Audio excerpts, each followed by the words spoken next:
estudiantes. El eje central que perseguimos nosotros, que tenemos nosotros en nuestro colegio, es el protagonismo de niños y niñas en el logro de los aprendizajes.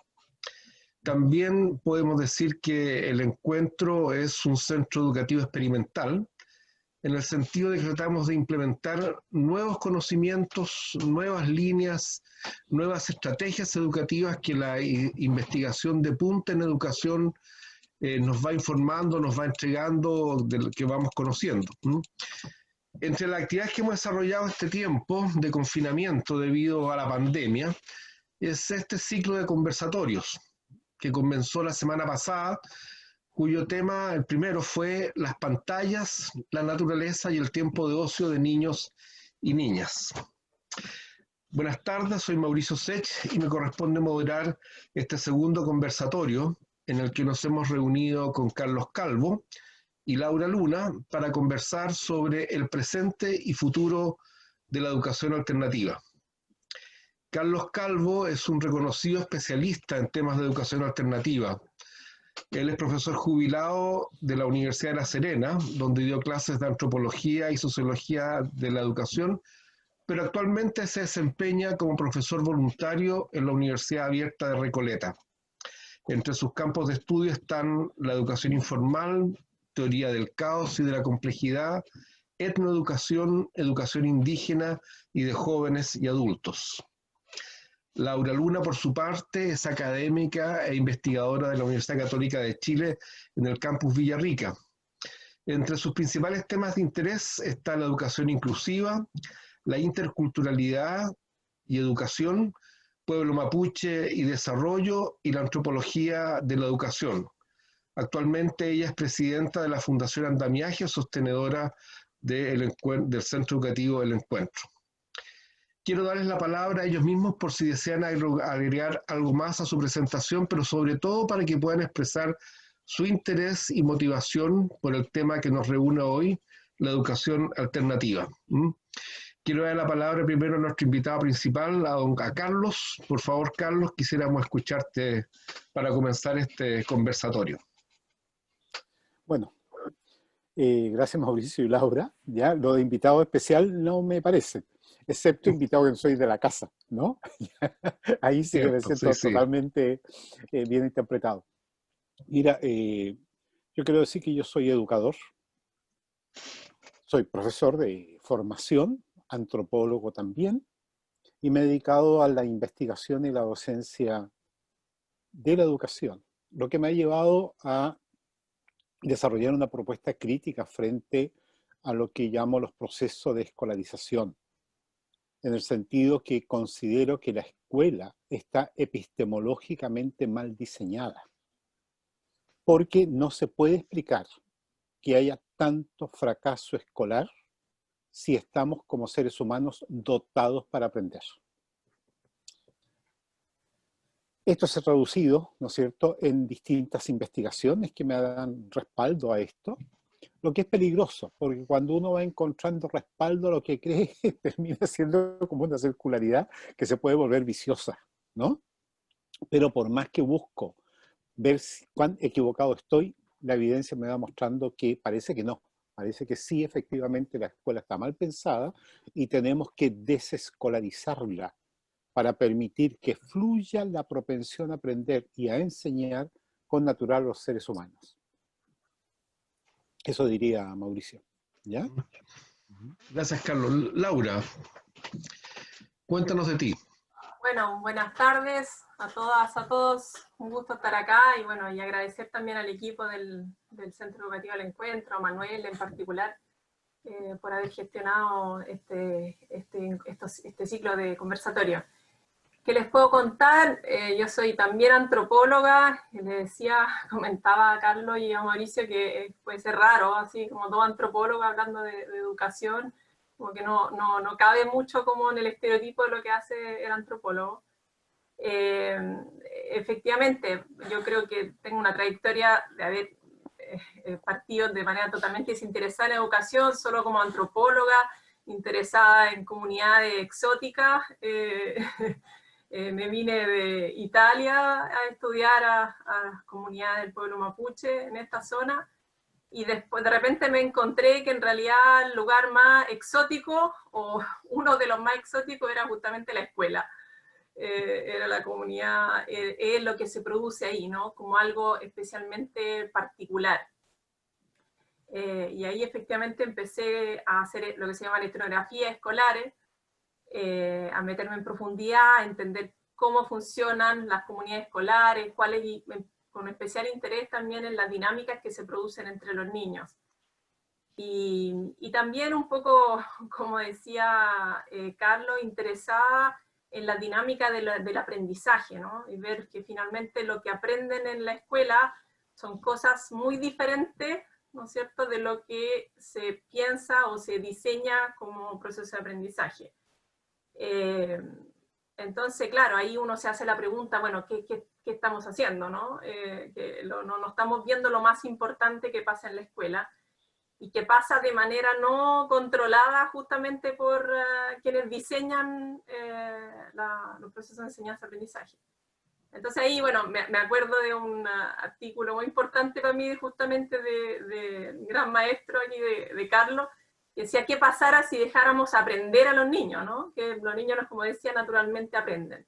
Entonces para mí también el aprendizaje y el aprendizaje entendido como participación social, fue como una entrada importante para pensar también y buscar una educación diferente, donde efectivamente se deja que los niños aprendan, ¿no? Eso les puedo contar. Qué interesante. Dan ganas de irse por otros temas, digamos, que esto de qué significa que la escuela esté epistemológicamente mal diseñada, cuál es el mal diseño, cuál sería el correcto, o esto de los lugares exóticos, que la escuela sea un lugar exótico. Exótico suena como a palmeras, a Caribe, digamos, quizá esa es la expresión más correcta, claro. Pero quizás a través de la conversación podríamos ir desentrañando estos temas y otros. A ustedes que nos están acompañando hoy día en el conversatorio, los invito a participar activamente en la conversación. Pueden escribir sus comentarios, lo que ustedes quieran comunicarnos en los comentarios de la transmisión en vivo.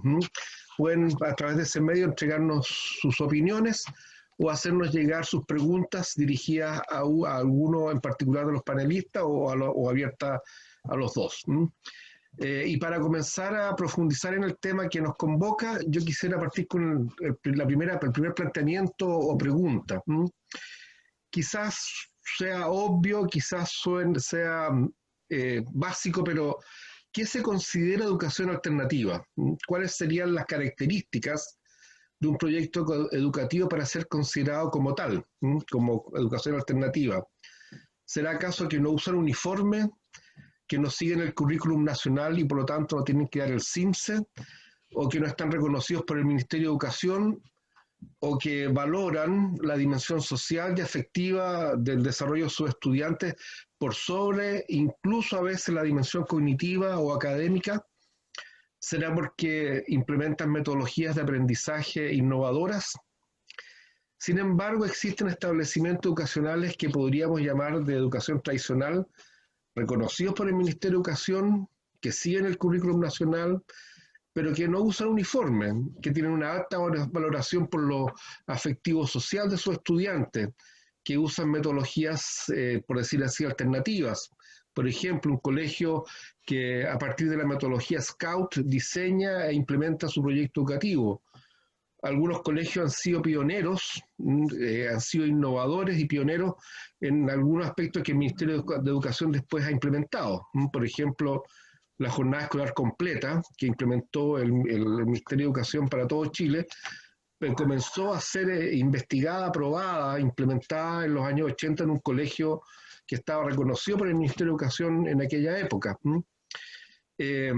Por otra parte, existen hoy día liceos, escuelas, colegios particulares pagados que están implementando metodologías novedosas, innovadoras. Por ejemplo, hoy el aprendizaje basado en proyectos está siendo utilizado en muchos establecimientos municipales, particulares subvencionados, particulares pagados, de los que llamamos colegios tradicionales. En definitiva, ¿qué es lo que define la educación alternativa? ¿Cuándo un establecimiento educacional puede ser considerado como alternativo y cuándo no. ¿Mm? Doy la palabra, Laura, Carlos, ¿quién se tira primero al agua? El maestro primero. El maestro primero, es perfecto. ¿Mm? Carlos, te escuchamos. Me río por varios motivos, pero bueno, vamos a ir al grano. Fíjate, yo diría que es alternativa aquella institución que opta por educar y siendo tradicional la que continúa escolarizando. Que usen o no usen uniforme, que entren a una hora, que salgan a la otra, que tengan este programa o que tengan el otro, es marginal, por importante que pueda ser. ¿Por qué es marginal? Porque si el alumno va a esa escuela a repetir lo que saben en los libros, lo que saben sus profesores, está escolarizando. Si va a esa escuela a descubrir, preguntando, a explorar, a equivocarse, a inferir, a establecer categorías, a ponerlas a prueba, etc., se está educando.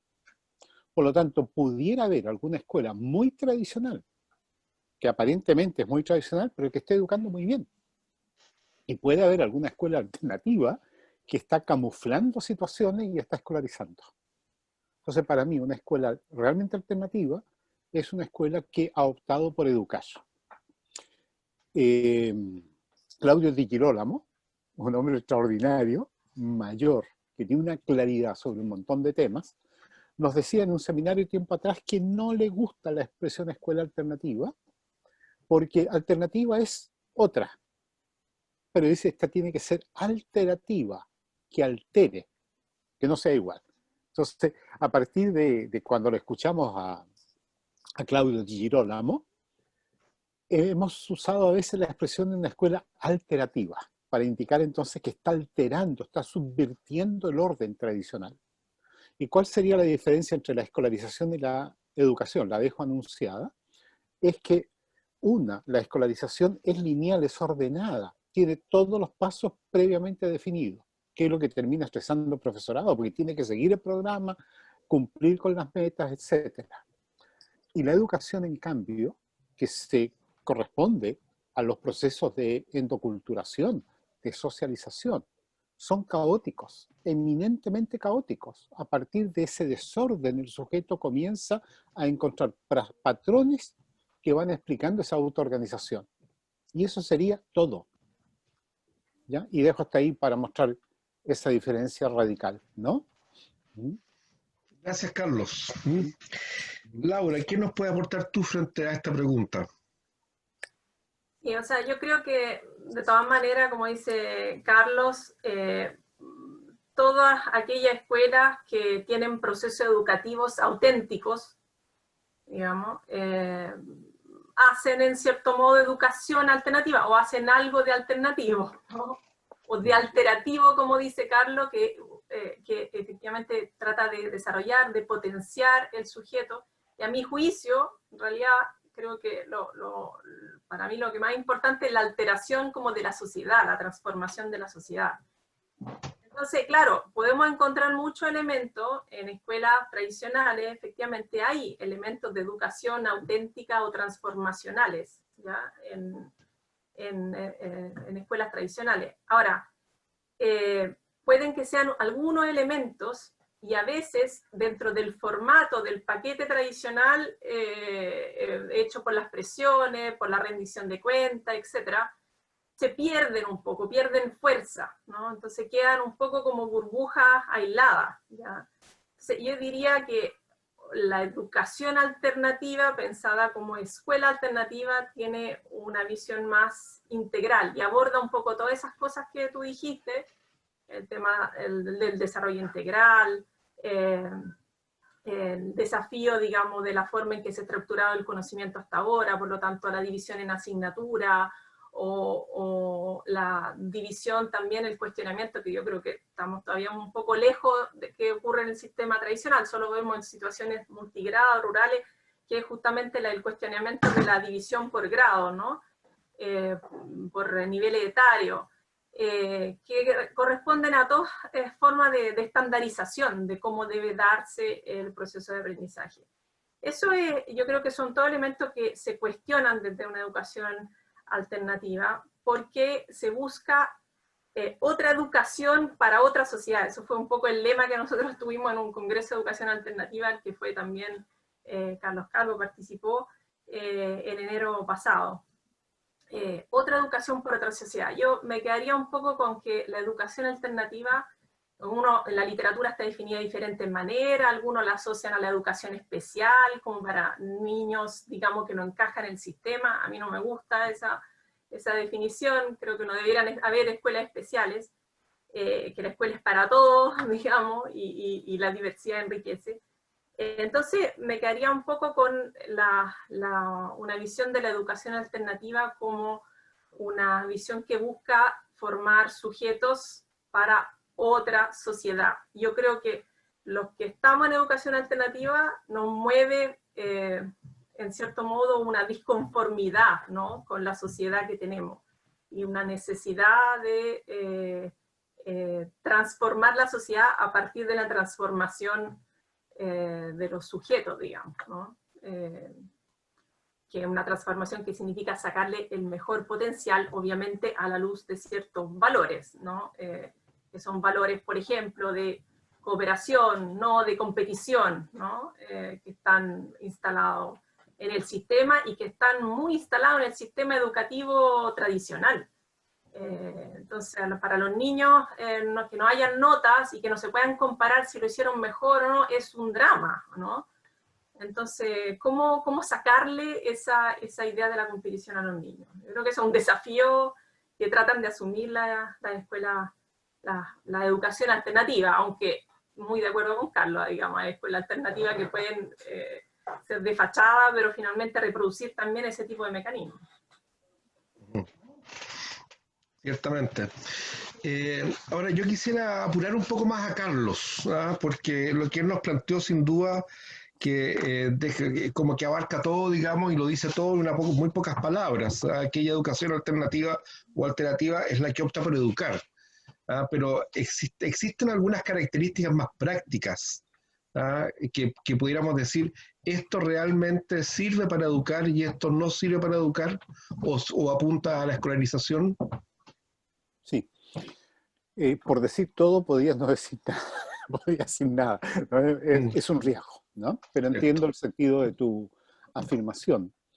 Quería agregar otro elemento, que nada es puro.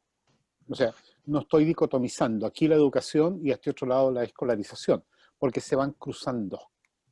Incluso un profesor muy tradicional, muy escolarizante, puede estar educando. ¿Ya?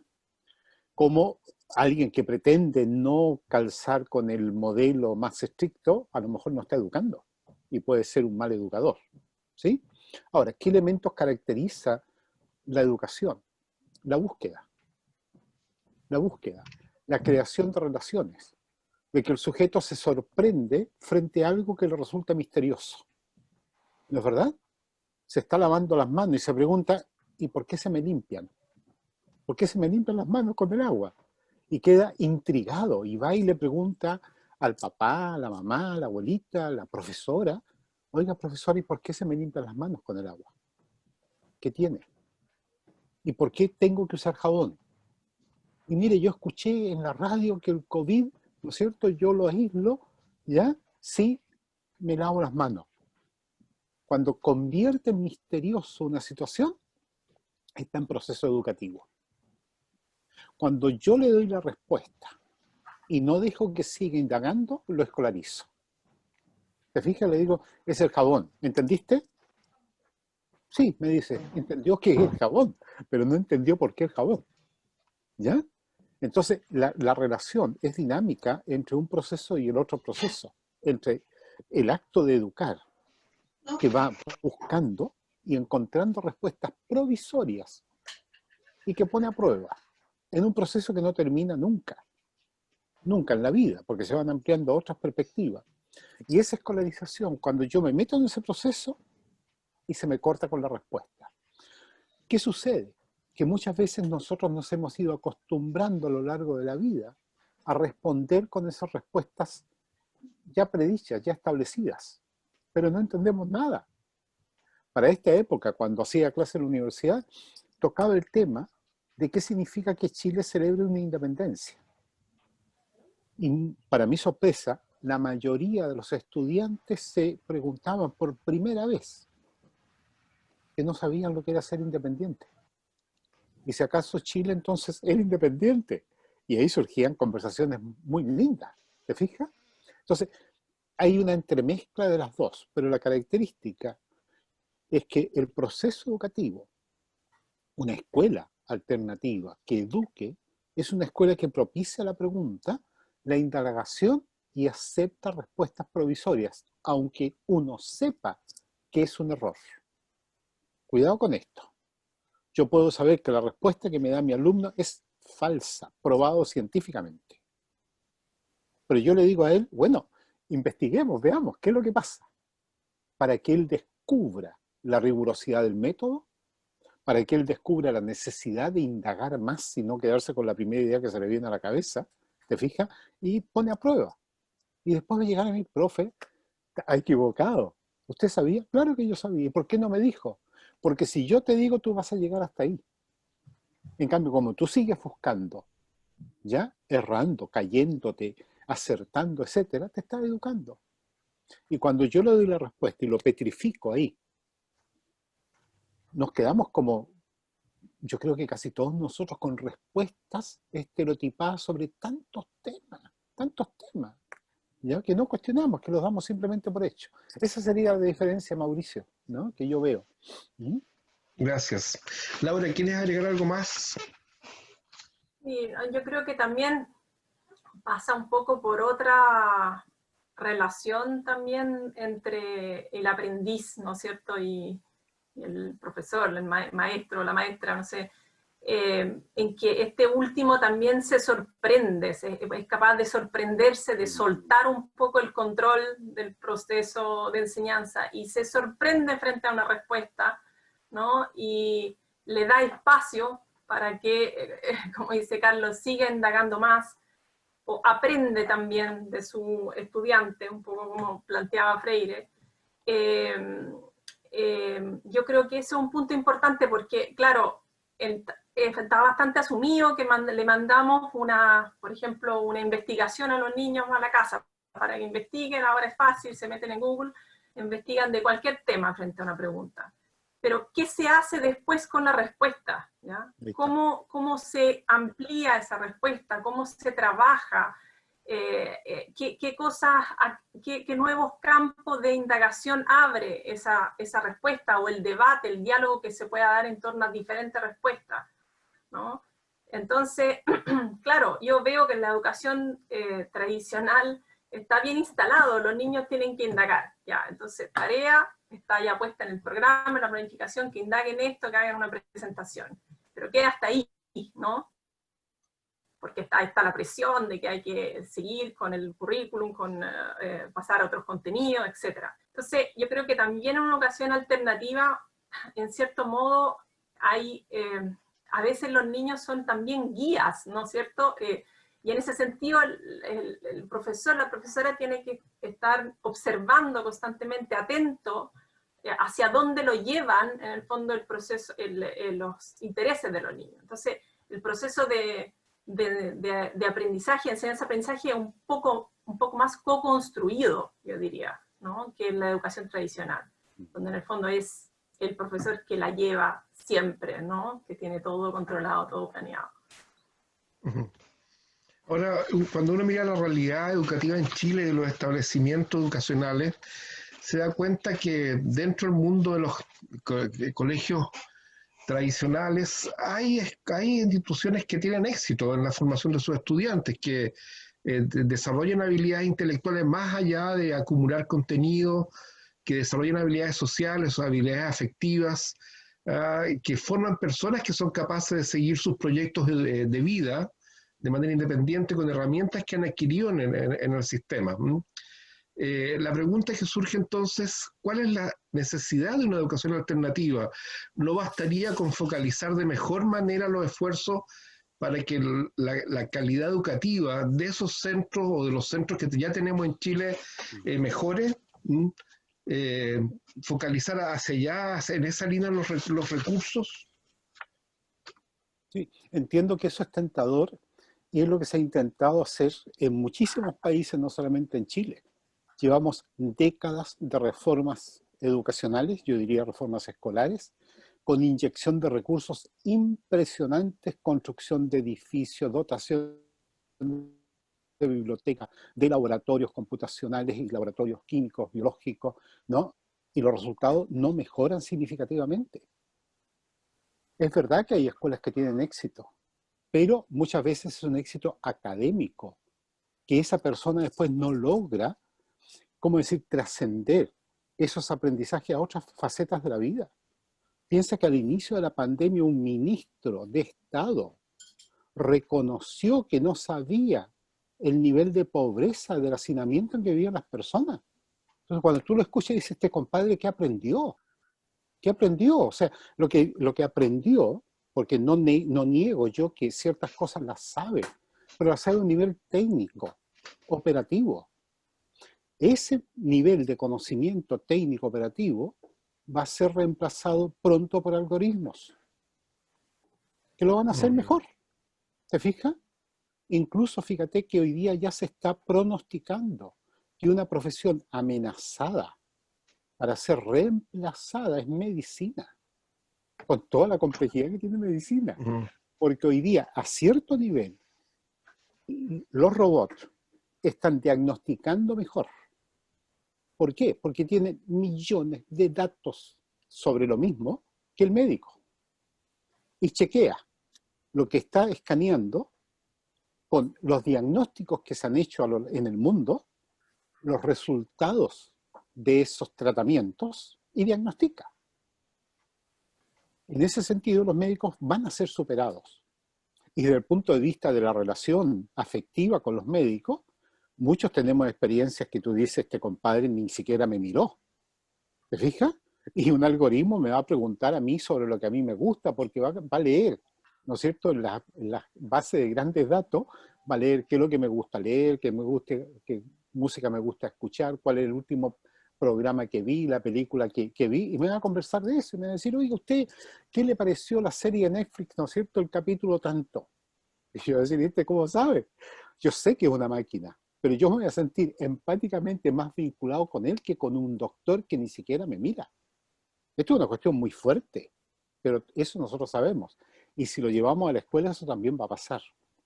Entonces, el éxito de alguna escuela, que yo no lo niego, pero en general es un éxito académico, escolarizado, que después no le permite a estas personas extrapolar aquello al resto de la vida. No son empáticos. No son empáticos. Y podemos estar nombrando y nombrando ejemplos de que esto es así. Otro punto. Estos colegios exitosos son exitosos porque han seleccionado a sus estudiantes, lo que es radicalmente injusto.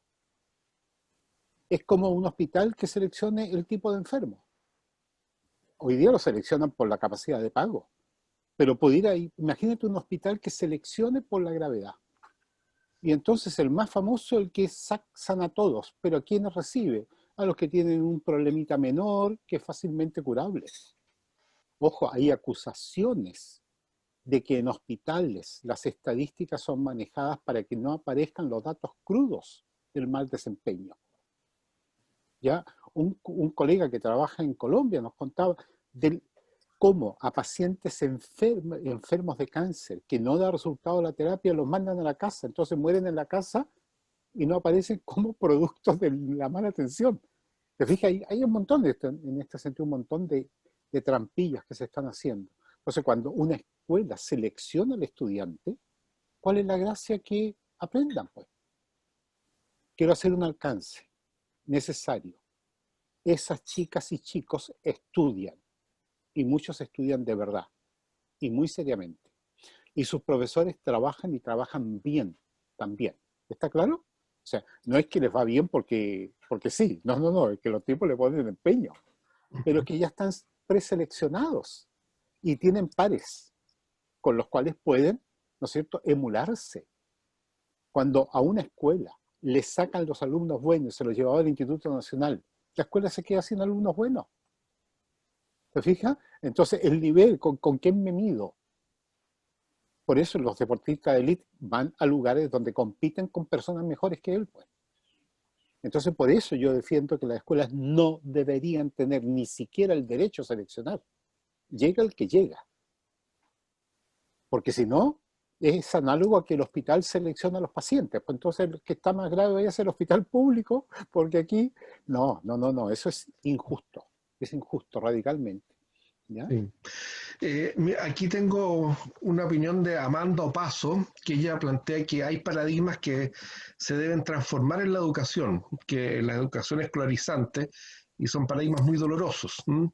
Ella plantea, por ejemplo, sin notas o calificaciones no hay poder. Yo no sé si ustedes concuerdan con eso y si ven ustedes algunos otros paradigmas que debieran modificarse para poder ir avanzando en una educación más educadora. Laura, pero si no voy a estar hablando yo, ¿no? Sí, Laura, ¿qué nos dices tú? Sí, no, muchas gracias, una buena acotación, de todas maneras. Yo creo que efectivamente la desescolarización es un cambio total de paradigma. De todas maneras, el tema de las notas es una forma de control, una forma en que se afirma un poco la exposición de superioridad, ¿no es cierto?, del maestro respecto al aprendiz. Y efectivamente lo complicado, bueno, es que para los profesores puede ser complicado también no tener nota, pero también lo es para los niños y para las niñas, que están con la necesidad a veces como de medirse, ¿no? Y de compararse, como yo mencionaba. Entonces yo creo que, claro, insisto, lo que mencioné delante, el paradigma de la cooperación versus el de la competición, de todas maneras, claro, confronta la educación alternativa versus la educación tradicional. Entonces, claro, tú dices, ¿por qué en el fondo la necesidad de tener educación alternativa? Yo creo que siempre es bueno tener alternativas. O sea, la diversidad siempre es buena, eso es primer punto, digamos. Pero claro, el problema es que es un poco que la educación alternativa, puesto que hoy cae así como cae en una educación, la escuela alternativa, digamos, una educación no reconocida por el Estado, etcétera, finalmente se convierte en algo así un poquito exclusivo, ¿no? Entonces, en ese sentido no es bueno que haya como una alternativa, no solamente porque esa alternativa es solo para algunas personas, ¿ya? Entonces eso no es muy justo, pero sí, claro, sin desconocer, estoy haciendo referencia a la pregunta tuya, sin desconocer de que efectivamente hay muchos elementos, ¿no es cierto?, de escuela, mucha escuela exitosa, etcétera. Yo creo que es difícil pensar en una educación alternativa, digamos, masiva, ¿no?, instalada, incrustada en la sociedad, pese a que, como tú dices, hay elementos que se van tomando, un aprendizaje más integral o el basado en proyectos, etcétera, si no repensamos la sociedad, ¿no? Dentro de este modelo neoliberal, basado en una educación de mercado, basado en la competición, que como dice Carlos, selecciona, que cree en el fondo que ciegamente el tema del mérito, por supuesto el mérito a la gente no hay que desconocerlo, digamos, pero la idea muy fuerte que tenemos de mérito en realidad es una idea un poco falaz, ¿no? Porque tiene que ver un poco con las condiciones diferentes de partida. Entonces, sin como un cuestionamiento de base, ¿no es cierto?, al tipo de sociedad que produce la escuela. Finalmente la escuela es un poco un reflejo de la sociedad. Es difícil pensar que la educación tradicional pueda aspirar, digamos, o lo mismo, digamos, que la educación alternativa. ¿Ya? No sé si me explico. Para volver a la pregunta de la persona que nos hizo, ¿cómo se llama? De la que nos hizo la pregunta. Amanda Opaso. Amanda. Para volver a la pregunta de Amanda, muchísimos paradigmas hay que cambiar y no son fáciles, yo creo que tampoco de cambiar dentro de la educación alternativa, porque los tenemos bien incrustados, ¿no? el tema a veces de la separación del conocimiento, como decíamos, o la relación, como mencionaba, entre profesor y alumno, ¿no? Esta relación como bien jerárquica, la necesidad de que el profesor tenga todo bajo control. Yo creo que eso sí, son paradigmas difíciles como de desafiar. Y también esta idea de que aprender significa aprender ciertos contenidos y no, en el fondo, expandir los propios sentidos, generar conversaciones, participar más en ciertas situaciones, ser buen ciudadano, formarse para una sociedad diversa, todo ese tipo de habilidades que se dicen como habilidades ya más blandas, pero que en realidad son cruciales y cuesta, yo creo, dentro de la escolarización tradicional, que tengan como el mismo peso, el mismo valor, pese a que se habla así, habilidades para el siglo XXI, digamos. Pero finalmente, a la hora de los que hubo, hay una tendencia a hacer primar, en el fondo, el aprendizaje como más técnico, así como de contenido, ¿no? Que como decía Carlos, puede ser finalmente reemplazado, ¿no? Ahora lo estamos viendo, por videos, documentales, por otras cosas. Cuando en realidad son la relación humana, ¿no es cierto? La que finalmente desarrolla ese tipo de habilidades. La rama. Aprovecho que mencionaste el tema del elitismo y la masividad de la educación, de las posibilidades de la educación alternativa. Es cierto que hay veces que a la educación alternativa se le ha acusado de ser muy elitista. Quizá tiene una explicación práctica en el sentido de que por no ser reconocida por el Estado, no pueden los colegios que practican este tipo de educación alternativa acceder a la subvención escolar, como sí lo pueden hacer muchos otros proyectos educativos. Y en general también los colegios alternativos de educación alternativa optan por tener pocos niños, grupos pequeños de funcionamiento. Entonces, el costo de funcionamiento de un establecimiento, que muchas veces son altos, tienen que ser repartidos en pocas familias, las pocas familias que entran al establecimiento dado el cupo menor que tienen estos colegios. Por lo tanto, ahí vienen que los que pueden pagar más son los que pueden acceder a esos tipos de establecimientos. Si fueran más niños, más familias y los costos se reparten entre más gente. La pregunta entonces que surge ahí ¿es posible que la educación alternativa pueda ser más masiva, pueda ser que haya cursos de 30, 40 niños en vez de 15, 20, que son los que más o menos se acostumbran en los colegios alternativos? ¿Es posible que la educación alternativa llegue a más familias? Mira, frente a las críticas que se hacen a la escuela alternativa, ¿qué se puede decir? No se puede hacer todo. Por lo tanto, en un modelo neoliberal, donde depende del financiamiento de los padres, la escuela alternativa está prisionera de eso. Por lo tanto, lo que yo tengo que ver no es tanto si pueden abarcar más, sino si lo que están haciendo está bien hecho, si lo van a sistematizar para mostrar que eso podría ayudarnos el día de mañana a reformar la escuela pública, masiva, ¿no? Ahora, yo creo, y para el 25 de octubre lo tenemos que tener clarito, ¿no es verdad?, que en la nueva Constitución tendríamos que conseguir un reconocimiento de esta libertad que tendría que incluir que el Estado se hace cargo de la educación de todos, pero no necesariamente a través de la escuela pública, que dé alternativas para que haya otras expresiones, ¿ya? Porque si no vamos a estar casados, si hay que pagarle a los profesores, ¿y de dónde se saca la plata para pagarle a los profesores? Del pago de los padres, y si los padres no pagan es un desastre. Y muchas escuelas alternativas en este año lo han pasado pésimo, pésimo, pésimo, porque cómo generan recursos. ¿Te fijas? Hay padres que son solidarios y otros son frescos, ¿no? Otros simplemente no pagan, sabiendo todo lo que eso significa, ¿ya? Es triste, muy triste, pero los que están embarcados en estos proyectos de escuelas alternativas tienen que estar tranquilos, en el sentido que están haciendo lo que pueden y eso tienen que hacerlo bien. ¿ya? Y servir de ejemplo, ¿no? Y para ello hay que investigar, hay que sistematizar la experiencia y mostrar, ¿ya?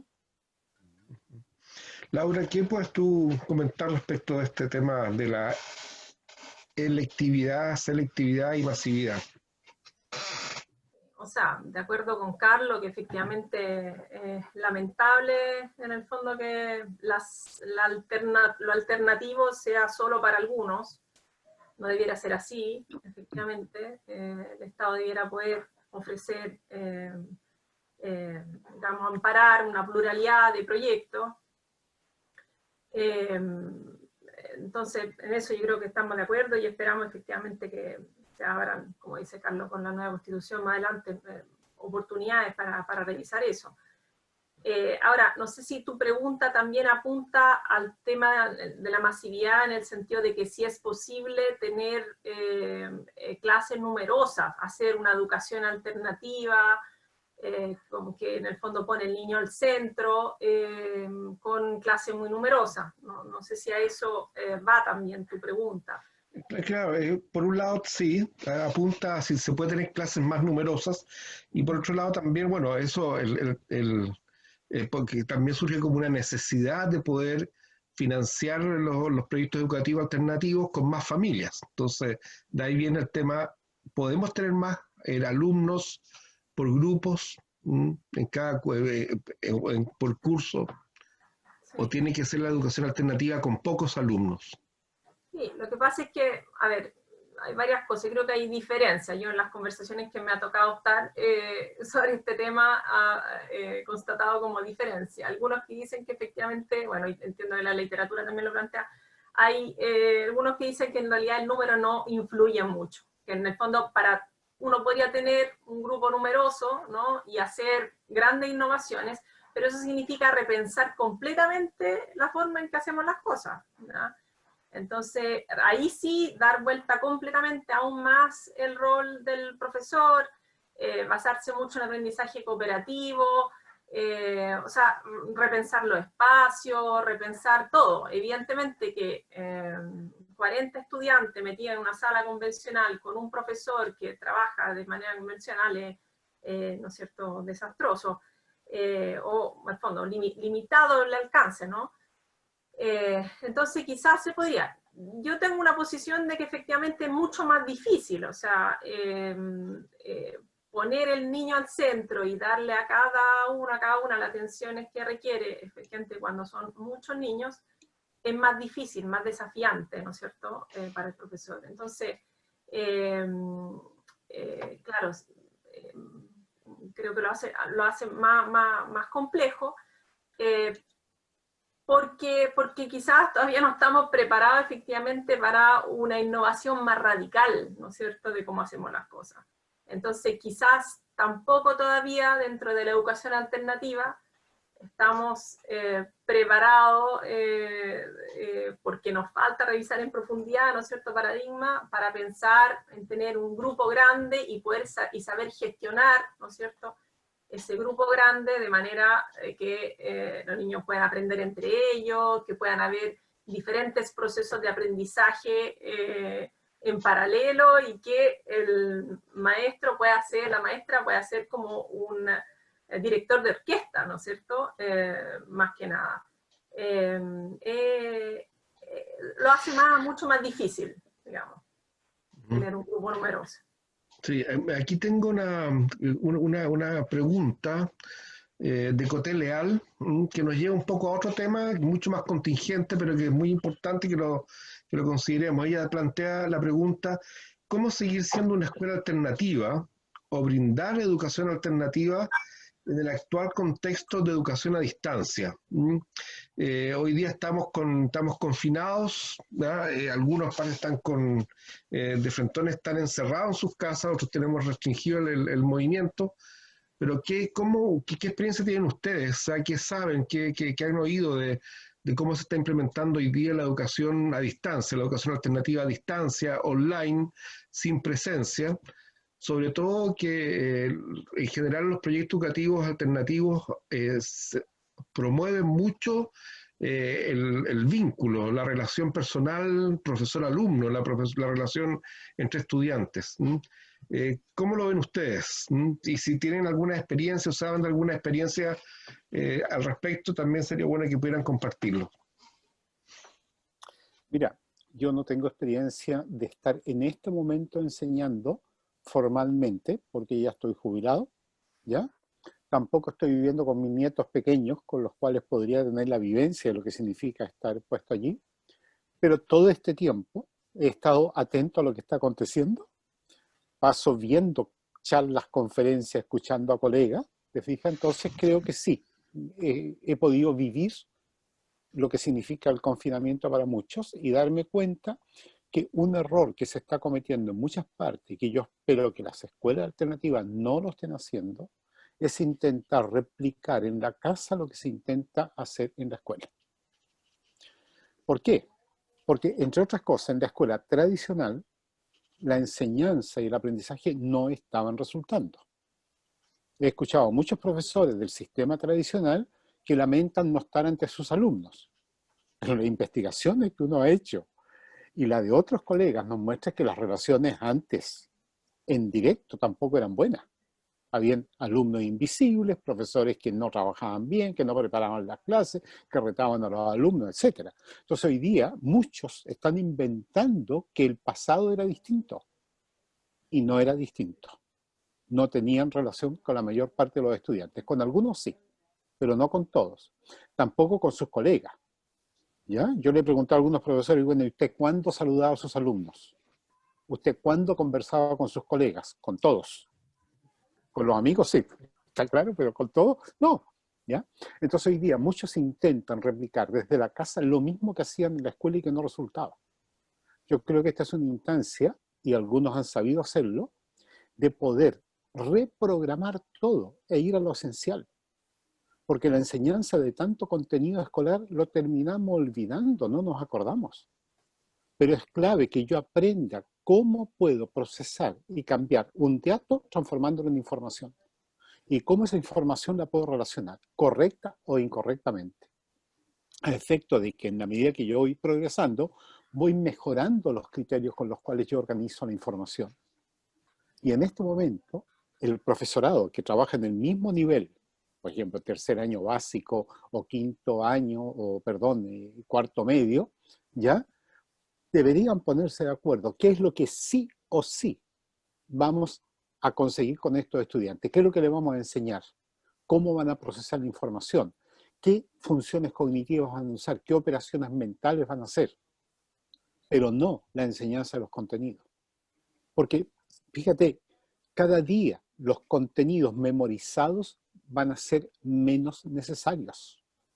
No porque yo no tenga que saberlos, es que yo los voy a buscar en el equivalente de Google. Hoy día es extraordinario lo que uno puede encontrar en Google. ¿Necesito perder tiempo aprendiendo esos contenidos? No. La clave está que yo sepa llegar a ellos y sepa discriminar entre toda la enorme cantidad de información que encuentro en Internet. Yo tengo que saber discriminar. ¿Cómo sé si no me están metiendo el dedo en la boca? ¿Te fijas cómo discrimino? ¿Qué información es verdadera y qué información es falsa? ¿Ya?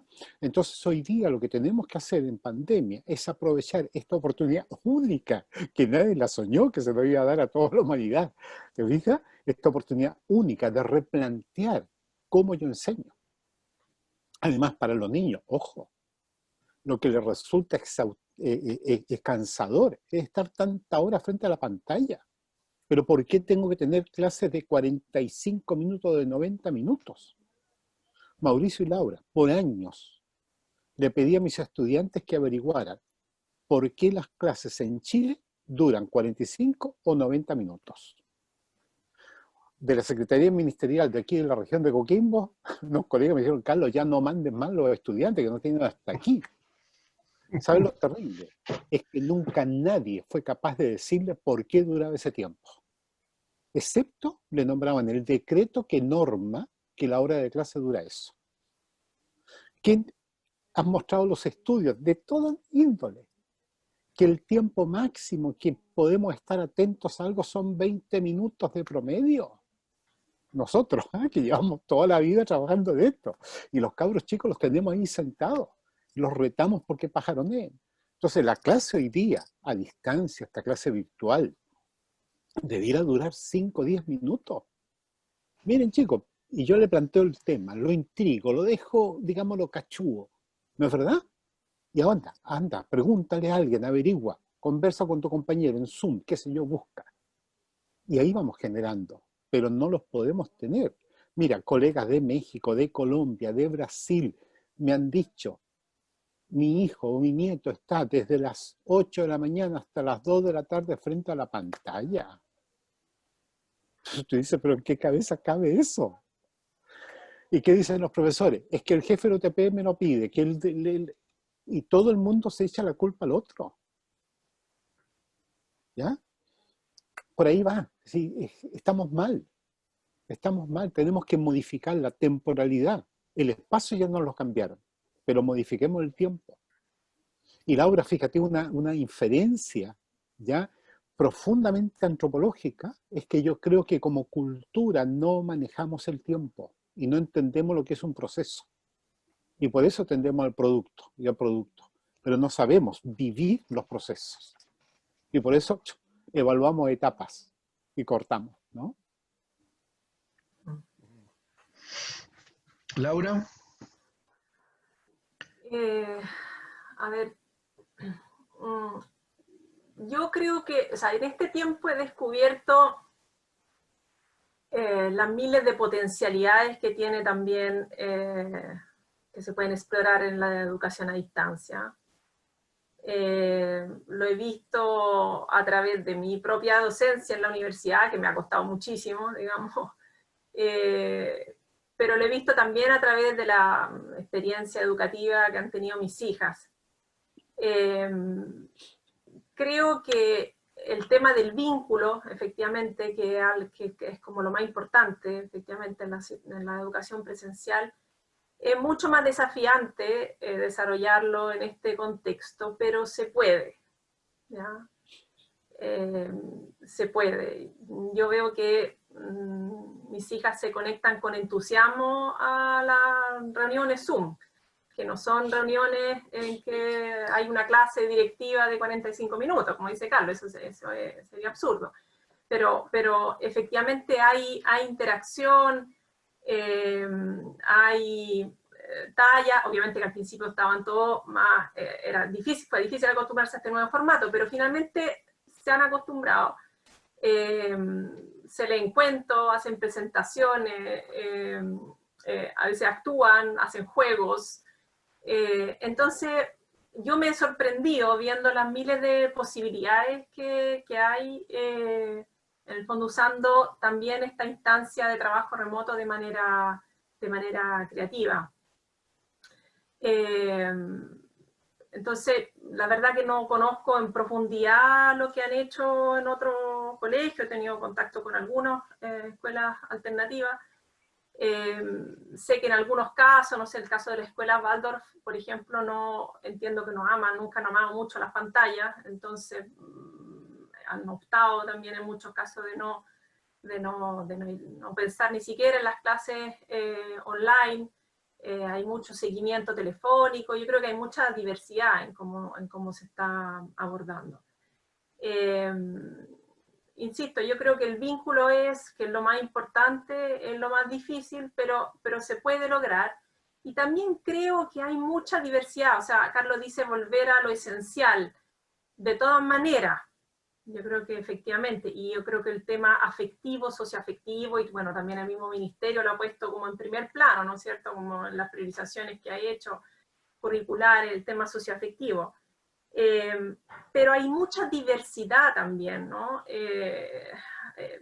Hay niños que efectivamente quizás están relativamente contenidos y que necesitan sentir que están aprendiendo, ¿ya? Y que y que en el fondo su rutina no se ha trastocado demasiado y que efectivamente están como avanzando en su aprendizaje.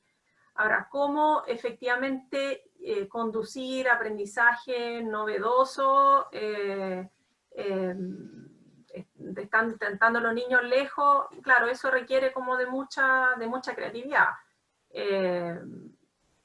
Yo creo que hay niños que efectivamente les sale natural y tienen ganas de aprender historia, ¿ya? Y se fascinan con historia, y otros que en verdad no están para nada motivados a aprender historia tan lejos y no tienen esa motivación.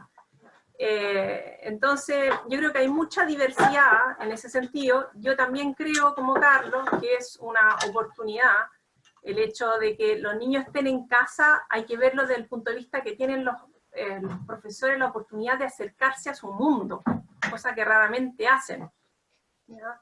El mundo de la familia, el mundo de la vida cotidiana de los niños, que finalmente es como el patrimonio que se llevan, ¿no es cierto?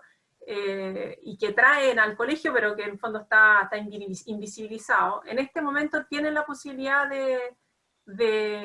tienen un acceso más directo, ¿no? Más allá de la pantalla negra a veces, pero los niños están ahí. Entonces, ¿cómo pensar? También creo que eso es un desafío, y creo que eso es un buen desafío desde la educación alternativa, y en realidad creo que para la educación en general, es cómo conectar mejor lo que aprendemos, como los procesos de enseñanza-aprendizaje, ¿no es cierto?, que se llevan a cabo desde el colegio, con lo que los niños aprenden en su casa, ¿no? Hay siempre una brecha muy grande, ¿no?, en eso, en lo que yo llamo los saberes de la casa, ¿no es cierto?, las prácticas, los conocimientos que uno tiene en casa y lo que aprende en la escuela. Entonces, en este caso, que los niños están todo el día en casa, están conectados con su familia, etcétera, ¿cómo diseñar procesos que puedan integrar esas dos fuentes de saber? Creo que es una buena forma como de ver en esta situación, como dice Carlos, una oportunidad. Gracias. Oye, aquí tengo una pregunta directa para Carlos, la hace Felipe Espinosa, y él le pregunta a Carlos, ¿cuál es la solución que ves a lo que señala sobre los paradigmas instaurados por decreto? Me refiero a cómo llevar los o las investigadores en educación a la academia, la educación alternativa como voz. No sé si entendí la consulta. La leo de nuevo con más calma, por si acaso. ¿Cuál es la solución que tú ves a lo que señalas sobre los paradigmas instaurados por decreto? Me refiero a cómo llevar a los o las investigadoras en educación a la academia, o sea, de llevar la educación alternativa como voz a la academia. ¿Cómo llevar los o las investigadores en educación de la educación alternativa a la academia? Así entendí yo la fraseo. Yo creo que ningún paradigma se instaura por decreto. ¿Ya? El decreto dice una cosa y seguimos haciendo otra. La prueba de esto, para mí, categórica, es que a pesar de todos los decretos ministeriales, seguimos haciendo exactamente lo mismo.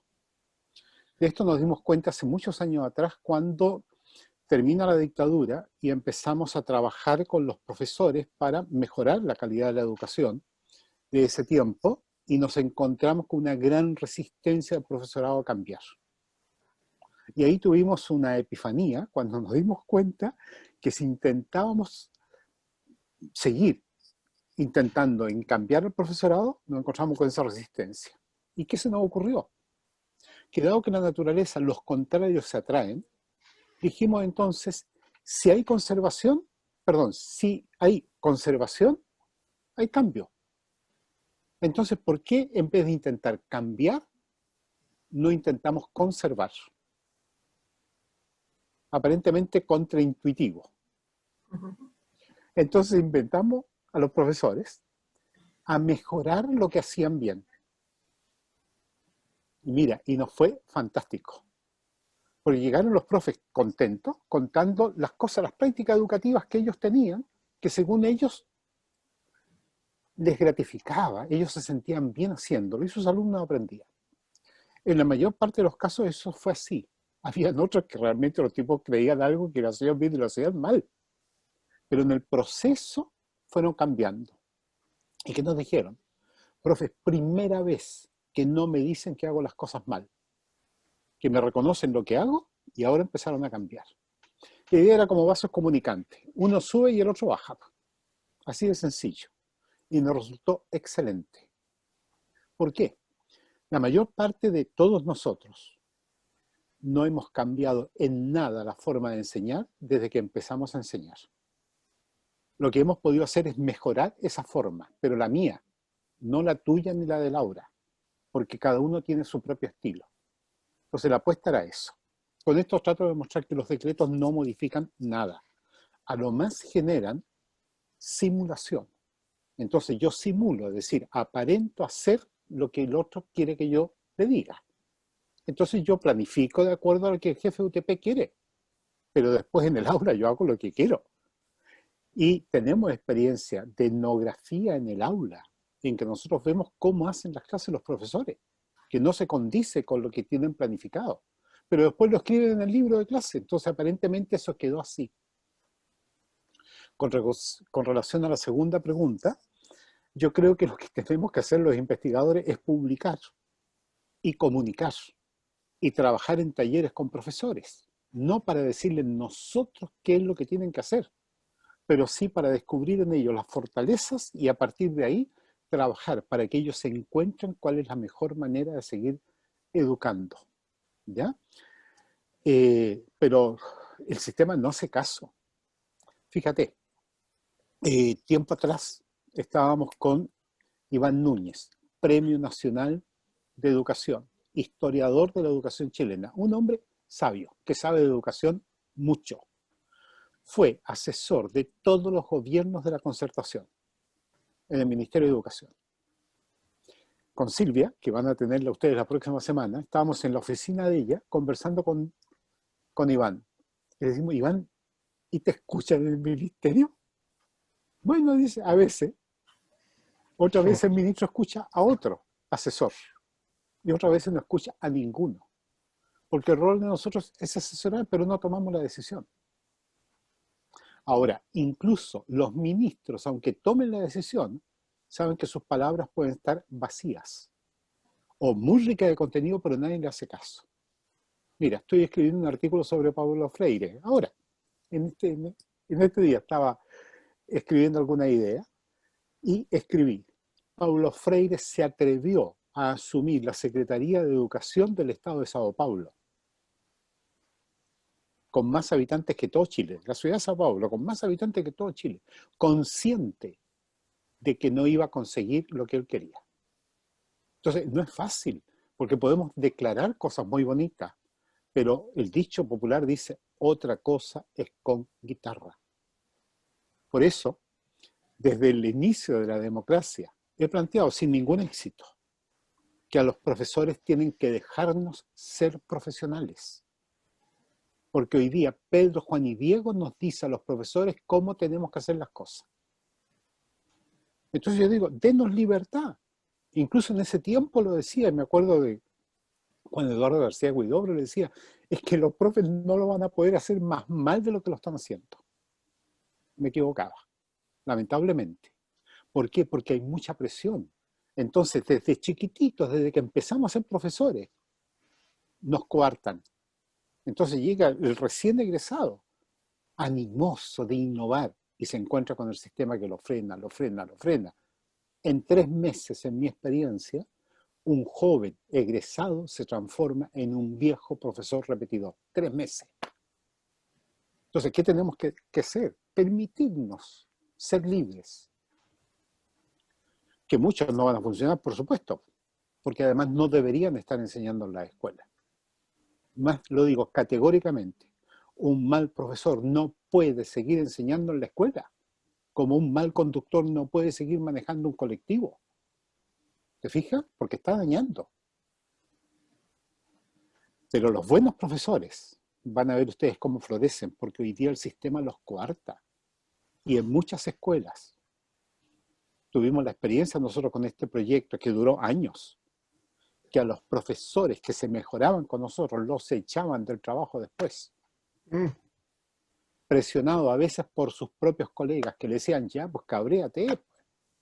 ¿Te fijas? Porque el alumno mío tiene un hermano que está en tu curso y el papá viene y dice, ¿cómo con este profesor hacen tal cosa, etcétera? ¿Te fijas? Entonces hay una presión interna. Tenemos una cultura escolar que está enferma y tenemos que ayudarla. Y yo creo, en este sentido, tenemos que abrir las ventanas y las puertas, porque salga todo. Y empecemos a trabajar. Que va a haber tiempos turbulentos, evidentemente, pero después sí que vamos a encontrar el rumbo. Yo creo que sí, porque hay mucha gente muy interesada en trabajar bien, pero lamentablemente yo creo que no supera el 20%. Es triste, Oye, ¿eh? perdón, llegó un aporte de Ana Paula Sánchez. Ella dice, como fonoaudióloga y con diversas experiencias socioculturales en Brasil y en Chile, utiliza tres marcadores principales al educar a un ser humano: jugar, operaciones mentales y amar. ¿Dirían ustedes que esos tres marcadores que ella menciona serían los elementos esenciales que ¿Cuál tiene fue el que primero? mejorar el tema? El primero fue jugar, el segundo operaciones mentales y el tercero amar. ¿Serían esos los elementos esenciales que hay que, lo que tú mencionabas, Carlos, de centrarse en los elementos esenciales para educar? Pero hablo yo, mejor prefiero Deme la Laura para palabra a irnos, Laura, ¿qué opina ¿ya? ella primero? Además que Ana Paula la conozco, entonces ya sabe por dónde voy, Ah, ¿ya? ya. Yo creo que esta es Ya, más pregunta para Carlos. sí. Eh, Me parece una propuesta interesante, Como digamos. quiera. O sea, me parece, sí, resumido como en tres palabras, que efectivamente se va bastante la señal. Yo creo que ya amar es un concepto amplísimo. El juego me parece fundamental en todo niño y también las operaciones mentales. Me gustaría saber un poco más qué es lo que está detrás de eso para poder opinar más, digamos. Dicho así, me hace sentido, eso es todo lo que puedo decir. Así que dejo a Carlos para que Ya, profundice, gracias. sobre todo si conoce Bueno, a Paula. bueno, Ana Paula, un gusto. No la veo, pero usted me está viendo. Un gustazo, ¿ya? Jugar, sí. ¿Por qué? Porque la vida es juego. ¿Por qué? Porque el juego genera, la gracia del juego es la incertidumbre. Nunca en el juego yo sé las consecuencias. Aventuro, digo, mira, lo más probable es que pase esto. Pero miren, para los que les gusta el fútbol, el otro día el Barça perdió 8-2. Yo creo que ningún apostador le asuntó. ¿Por qué? Porque era altamente improbable. Pero se dieron varios factores pequeñitos que terminan en un derrumbe de aquello. El aprendizaje es lúdico. ¿Por qué? Porque me enfrenta a mí ante una situación y esa situación me genera disyuntiva. Y tengo que elegir, o me voy por aquí o me voy para allá. Y para eso el proceso educativo me tiene que enseñar a leer la realidad, establecer un criterio que me permita decir, si tomo A, parece que bla, bla, bla. En cambio, si tomo B, sería esto otro. ¿Por cuál tomo? Yo diría el que tenga más probabilidad, pero inicialmente no lo sé. Entonces, opta por este camino. Es como la lotería con la persona que uno ama, que tú no sabes en qué va a terminar aquello, pero uno apuesta y dice, me voy por aquí. A algunos les va muy bien y para otros es un desastre, que en algunos casos incluso termina hasta en asesinato, cosa que es inaceptable, ¿no es verdad? Es lúdico, todo el proceso es lúdico, ¿ya? Y toma años para que la persona vaya encontrando mayor seguridad. Y miren un dato extrañísimo, que mientras más edad tiene la persona se va poniendo más sabia, pero al mismo tiempo es el momento cuando su cerebro comienza a tener problemas. Es una paradoja, que la sabiduría emerge cuando el cerebro comienza a fallar. Esto no lo digo yo, lo dice un neurólogo ruso norteamericano. Amor, ya Laura lo mencionó, la importancia del vínculo. ¿No es verdad? Pero es verdad, es cierto que si yo abrazo a la persona, es mejor. Pero colega, en la escuela actual no se está abrazando a los alumnos. Si hay directores que no tienen ni idea de los nombres de sus estudiantes.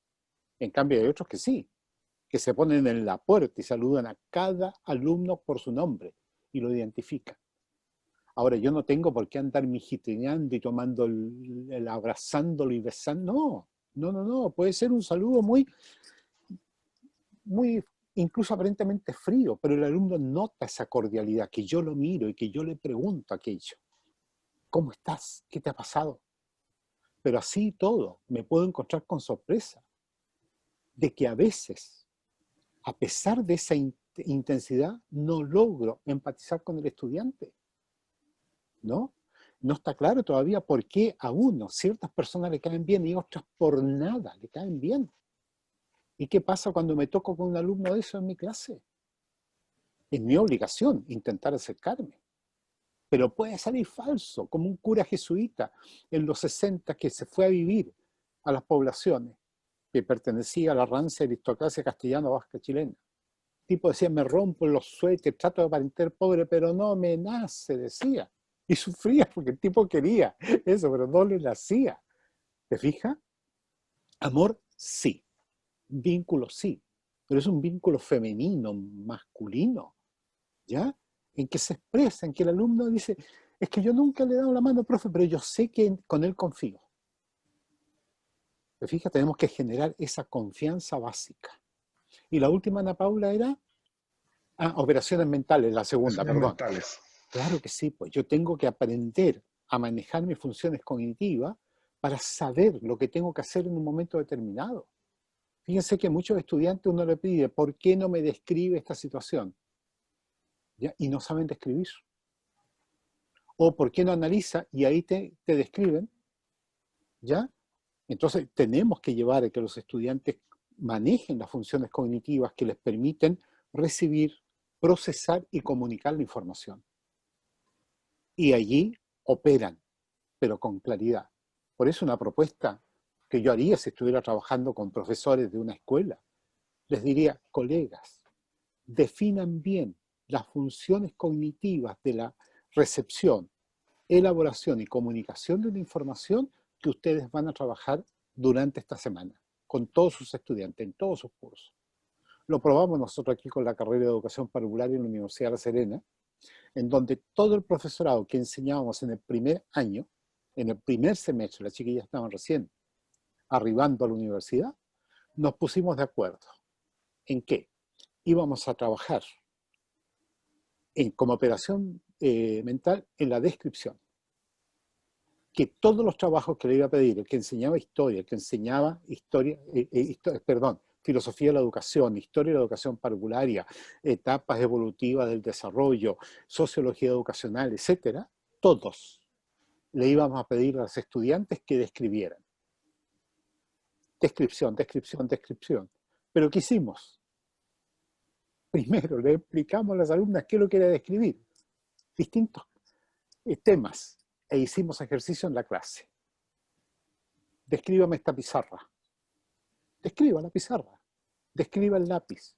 Describa a su compañera. Describa la puerta. Describa el mito de Platón. Describa el proceso de socialización. Describa. ¿Te fijas? Entonces las estudiantes, ¿qué se dieron cuenta? Que todos los profes, cada uno con su estilo de enseñanza, no le exigimos que cambiaran nada. Con su estilo de enseñanza, si todos clavábamos el mismo clavo, descripción, descripción, descripción. Digamos, a la tercera semana de trabajo, puros trabajos de descripción, las alumnas estaban describiendo bien. Entonces ahí dijimos, dado que describen bien, ahora que comparen. Te fijas que a los estudiantes les resultó fácil comparar, pues, porque ya tenían las dos descripciones. Entonces miraban las dos descripciones y las iban comparando. Entonces, Ana Paula, me parece muy bien esa síntesis que está haciendo. ¿Juego? Sí. Jugamos usando nuestras operaciones mentales, que son connaturales a cualquier ser humano, en cualquier cultura, en cualquier momento. ¿Ya? Hable la lengua que yo hable. Y claro, acogido por el afecto, en que el estudiante sabe que ese profe sí me respeta, me quiere. ¿Te fijas? Nada más que eso. Que se sienta acogido. Que pueda acercarse a mí a decirme, sabe, profe, tengo este problema. Que sepa quién puede confiar. Voy a contar un ejemplo breve. Yo empiezo a hacer clase después de 3 años de haber salido del Colegio Agustín Edwards en Valparaíso. Estaba en tercer año de universidad, haciendo clases de filosofía. Mi profesor de física, que era un exiliado español, republicano, me llama y me dice, Calvo, tú le haces clase al cuarto año de humanidades. Sí, le digo yo. Cuando pases lista y nombres a fulano de tal, llámalo y dale un combo en los hocicos, me dijo. Así, disculpen. ¿Ya? Y pégale. Si tú no le pegas, él te va a pegar. Bueno, yo llegué a clase, lo ubicaba a los chiquillos porque tenían 2 años menos que yo. Paso la lista, lo nombro, lo miro y yo pensé para callado y dije, este me pega. De verdad, si traemos una pelea así callejera, me pega. ¿Ya? Macizo, etc. No hice caso de mi profesor.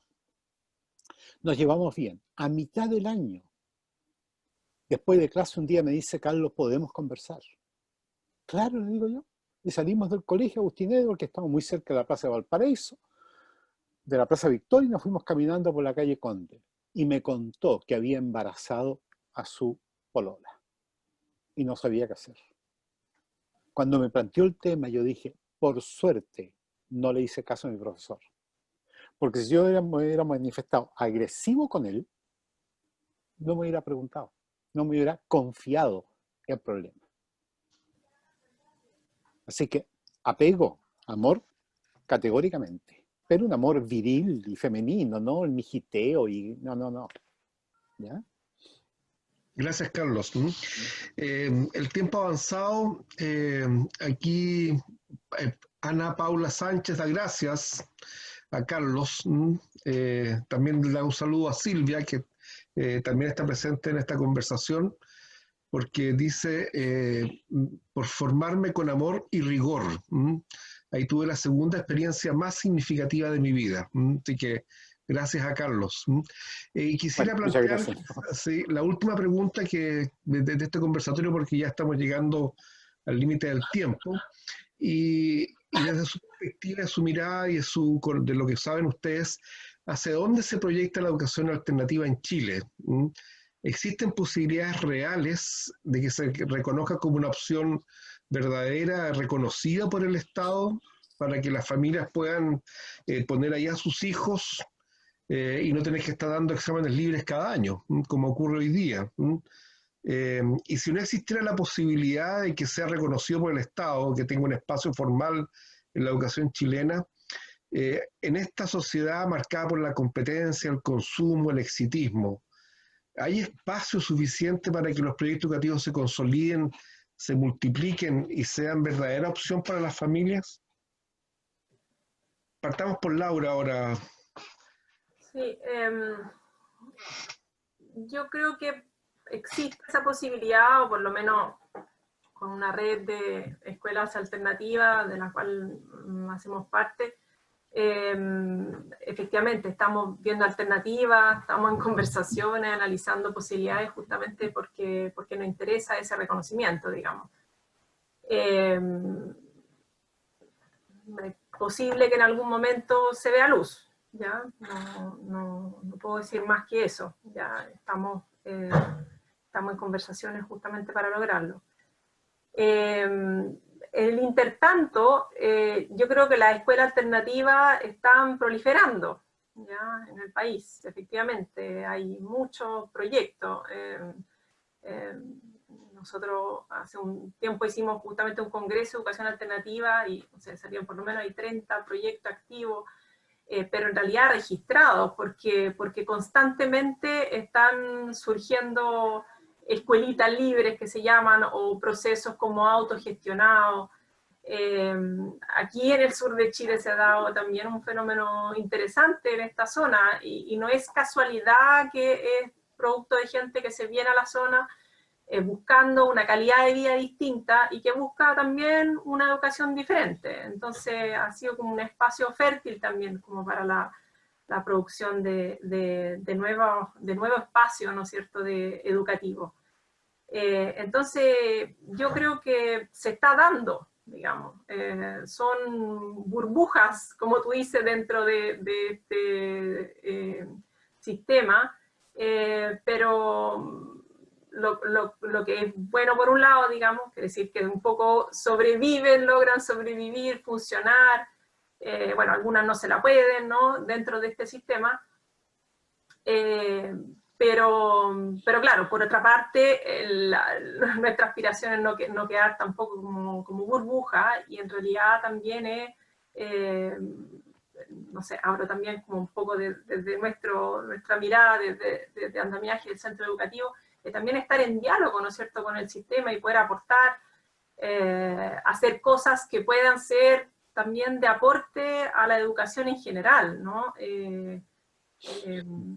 Creo que eso es algo importante, ¿no? Que la educación alternativa no se mantenga como aparte, ¿no? Pero que mantenga el diálogo. Yo hago clase a profesores que trabajan normalmente en el sistema, entonces también me interesa mucho aportar ahí. Creo que efectivamente la educación alternativa es un buen espacio para hacer cosas porque no se tienen las presiones, en el fondo, que existen en el sistema tradicional, y por lo tanto es un buen espacio para hacer cosas diferentes que después pueden ser tomadas. Y como tú partiste diciendo, no sé, empezamos con educación basada en proyectos, y ahora muchas escuelas efectivamente lo están haciendo, un poco rompiendo el esquema asignaturista. Entonces me parece bien que eso ocurra. Entonces yo creo que sí, yo creo que van a haber más escuelas alternativas, yo creo que van a seguir aumentando este fenómeno, ¿no? Quizás qué va a pasar después de esta pandemia. Yo creo que a toda esta pandemia nos ha sacudido, nos ha puesto en una posición más radical, nos ha confrontado, como decía Carlos, quizás con cosas que nunca han pasado en los colegios. Entonces, la búsqueda de una educación diferente puede que sea aún más fuerte, porque, y también, no sé, como decía, de una calidad de vida distinta, de una sociedad distinta. Mucha gente ha hablado y todos me dicen, oh, la pandemia me ha hecho replantearme muchas cosas. Entonces, yo le veo un buen futuro en ese sentido a la educación alternativa, un futuro como auspicioso. Gracias. Pese al ¿Cuál es sistema, digamos. cuál es tu visión, Carlos?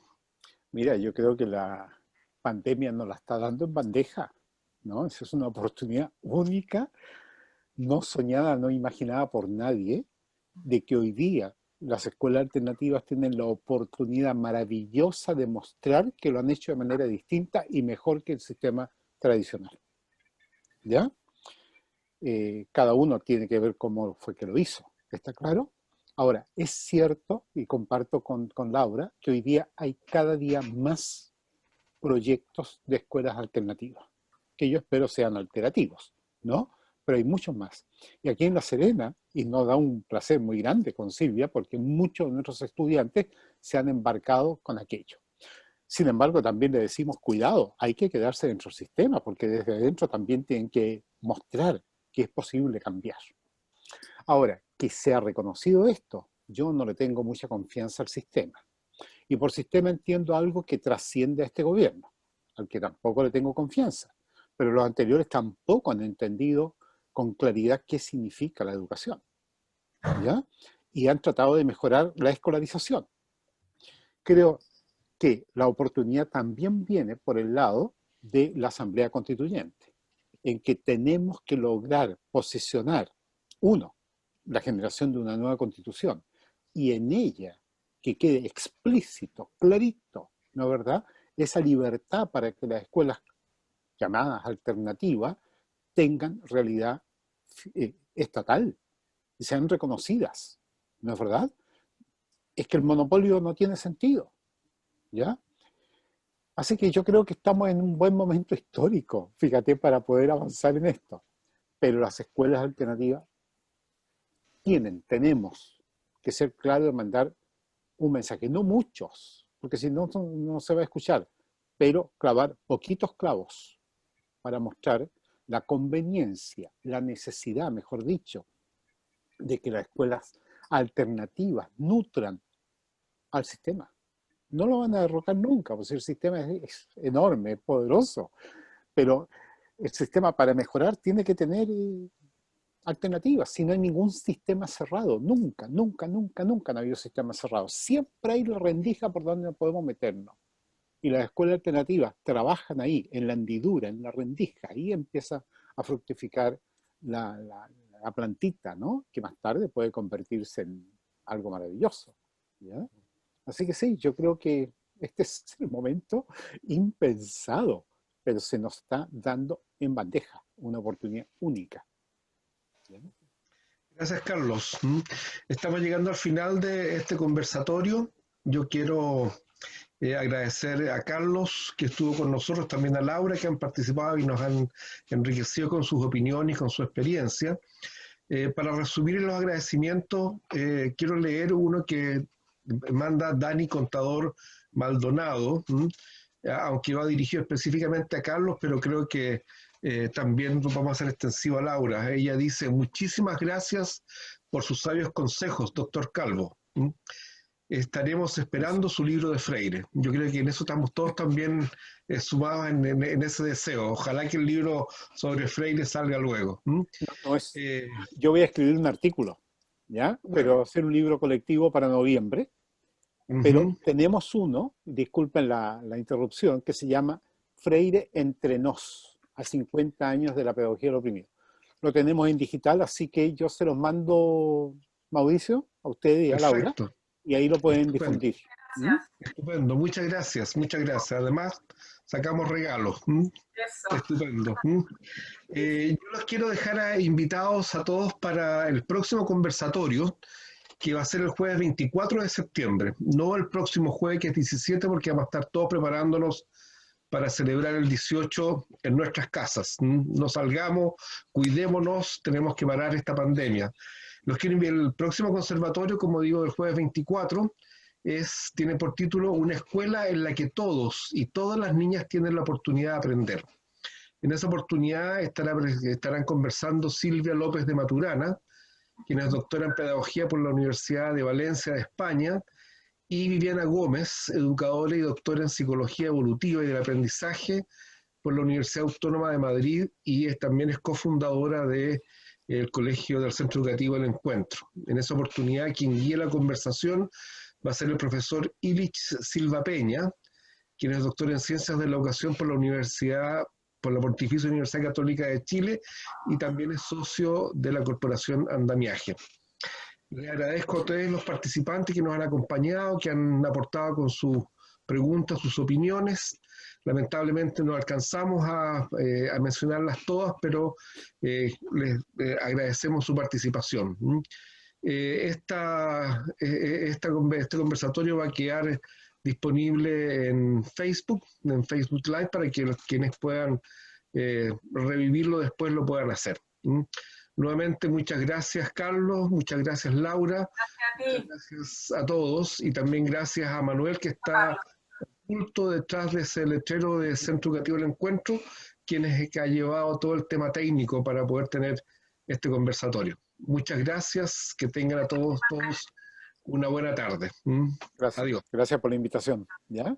Y un gusto. Un abrazo, Carlos. Chao. Ana Paula, un gustazo. Laura, un gusto, ¿no? Mauricio también, muchas gracias. ¿Ya? Un gustazo, sí. Gracias a ti. Gracias, gracias. Les voy a mandar el libro ahora mismo, ¿ya? Muchas gracias. Estupendo.